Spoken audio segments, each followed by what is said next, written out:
What a fantastic audience! Much better than the audience I had last night, which was basically just 3 men and a dog. Not that I mind dogs, in fact I love dogs. Always carry a couple of poo bags with me just in case. Just in case of what, I'm not sure, because I don't actually have a dog. It does come in handy though. If I'm out and about and I see a dog having a poo, I can leap out of the bushes and offer the owner a free poo bag. It's a great way of meeting women. They don't think it's creepy at all. The police do though, which is why I'm now barred from every park in East Dorset.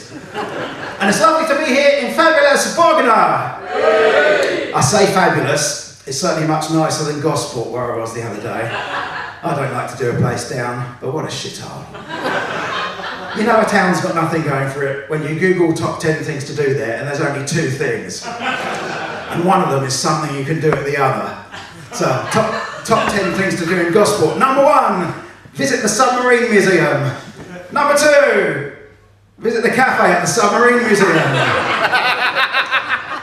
It's not as bad as Totton though. I had a gig in Totton, Googled top 10 things to do there, and there was only one.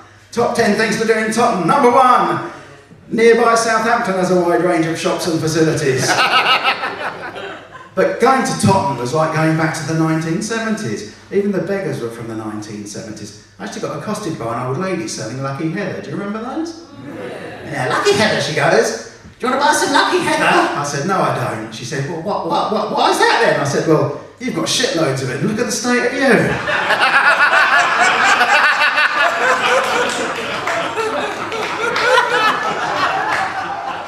I did have a bit of luck though, because I went round the corner and I found a hat with some money in it lying on the pavement.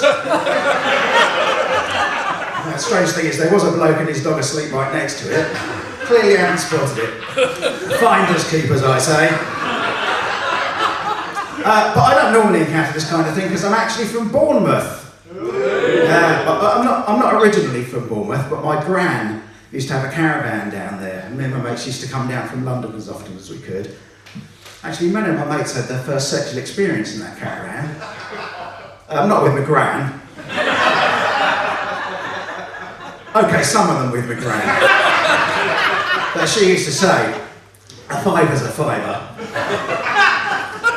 Now,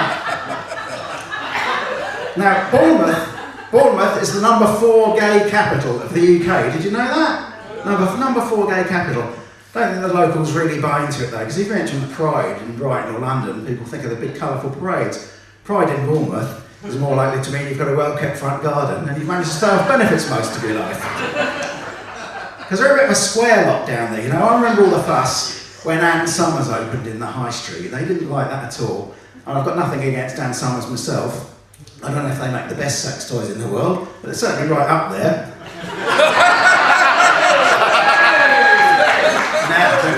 Now,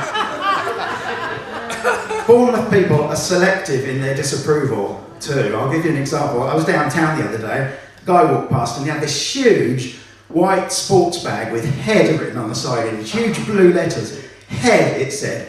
Nobody batted an eyelid. Yeah, I got kicked out of Sainsbury's because of my fellatio baseball cap. Now the other thing about Bournemouth is it's getting very, very diverse. Very diverse, which is good. It means there's lots of different restaurants opening. Me and the wife went to this new African place the other night. Yeah, it was really good. It was truly authentically African. The food was okay, but they made you walk 3 miles for a glass of water. Now the other thing about Bournemouth is there's loads of Turkish barbers. It's actually getting ridiculous. Turkish barbers everywhere. It's the same here? Yeah. They only seem to do one haircut though, don't they? Not like your good old British barber. Your good old British barber has a massive nicotine-stained poster up showing all the different haircuts he does. So you can select which Italian sex pest from the 1970s you wish to look like. And you can have language problems at the Turkish barber. I went to one once, we were discussing what I wanted to have done, and he said, would you like the back of your head graded? So I said yes, and he said, well, it looks a bit shit, C-.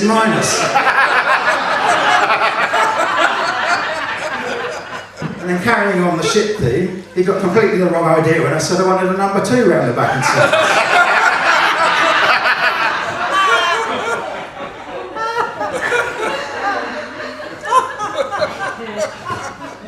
But Turkish people are nothing if not versatile. You can actually go to Turkey now and you can have cosmetic surgery done by Turkish people in Turkey. But you've got to be really, really careful about the language barrier there. Because my sister went out there for cosmetic surgery, said she wanted a little extra in the titty department, came home with 3 tits.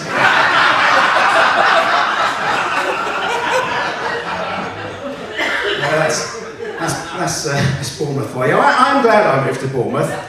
Do miss my old folks back in London though. There's my dear old mum. She's nearly 95 and she loves to surf the World Wide Web and she's an avid streamer. Or to put it another way, she likes the internet and she's incontinent.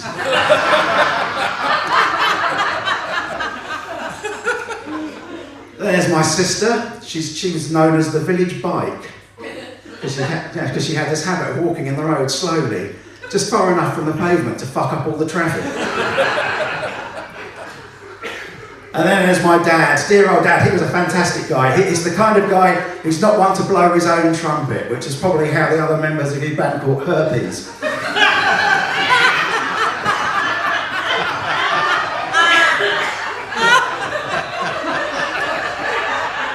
And he was always full of good advice. Always full of good advice. Neil, he used to say, Neil! He never called me son. And it was ages before I worked out why, but the fact that he was a black bloke and only 10 years older than me should have been a clue. Anyway.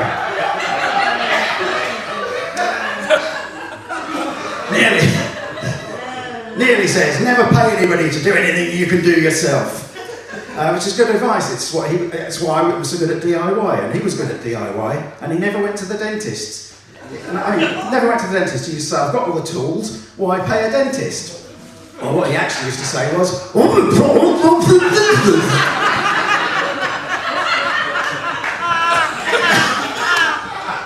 all true. Now, you won't believe it looking at me, but I was a slow starter with the ladies. I remember when I got to the age of 25 thinking, you know what, Neil? You had £1 for every woman that you'd ever had, you'd have £1.50. Because I was unlucky with girls. When I was at college, I got talking to this girl, and over the space of a few weeks, we got to know each other until one afternoon she says to me, Neil, she says. Neil. She was from Littlehampton.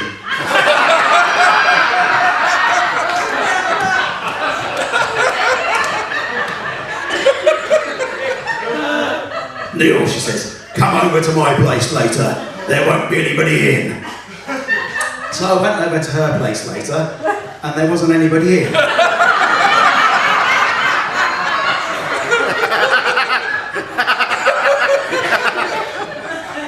Anyway, I am married.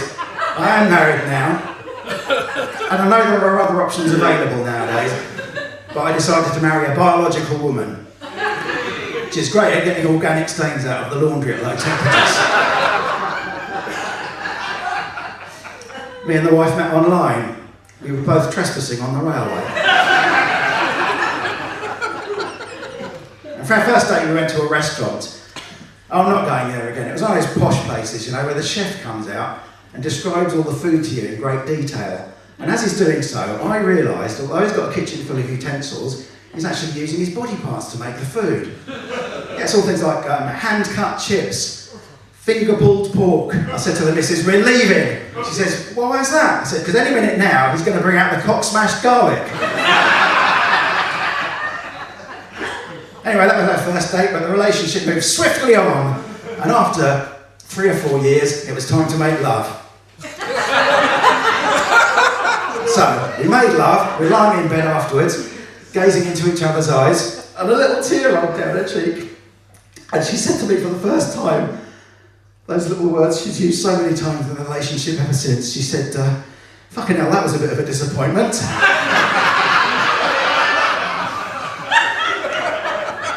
I was shocked, because I thought it had gone really rather well. But then she says in this sneering voice, she goes, she says, am I the first woman you've ever been with? I said, well, it's theoretically possible. Were you working the streets of Eastbourne in 1986?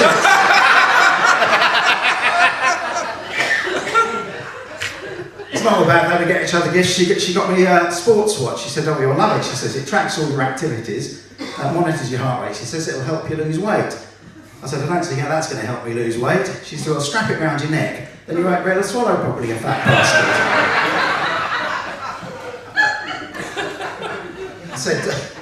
I said, I'm not worried about my weight, it cycles up and down. She says, well, you should give that a go yourself, you lazy twat. Anyway, I have decided to do something about it, so I've joined the gym.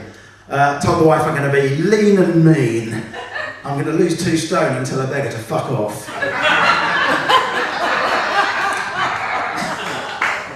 But you've got to watch out. Prostate cancer, that's the big thing at the moment, isn't it? Prostate cancer. Get it checked, they say. But it's embarrassing to go to the doctors, isn't it? And you can't really check it yourself. So I thought, why not invite a few friends over? We can check each other's.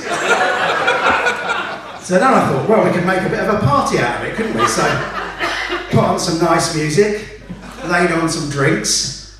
Still not sure why nobody touched the finger buffet.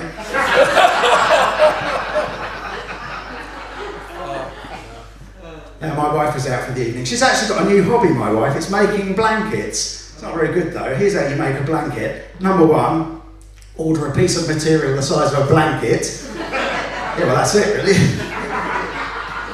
Anyway, things are not going well and I'm actually getting divorced now. Well, so is she, to be fair. So if anybody fancies going out with a slightly overweight middle-aged person who always leaves the sink in a state of total devastation when they've had a shave, come and see me afterwards and I'll give you her phone number. It's been a busy year for me. This year I hit the big 6-0. Hey! Thank you. Crashed into a speed limit sign on nearly 35. And what else has happened recently? Oh, my youngest son got his A-level results, went out on the piss to celebrate, came home with 2 A's and a D, which really pissed off the manager of our local Asda, or Sun as the place is now known. And the year got off to a bad start for me because I downloaded Grindr onto my mobile phone. Now, I had no idea that Grindr was an application to help gay men find partners for casual sex. I thought Grindr was there to help me find the nearest coffee shop. So under preferences, I put black and strong.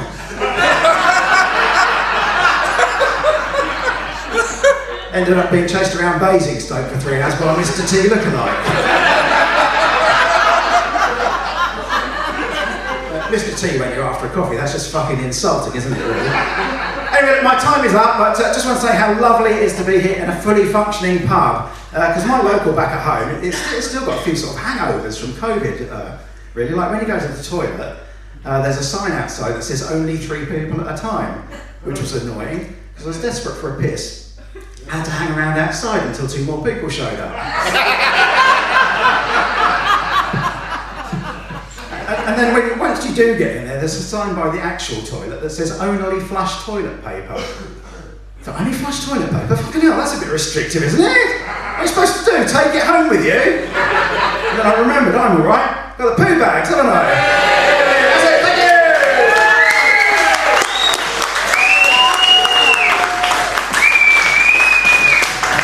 Neil Braeman, everybody! Okay, we're going to have a short little interval and we'll be back.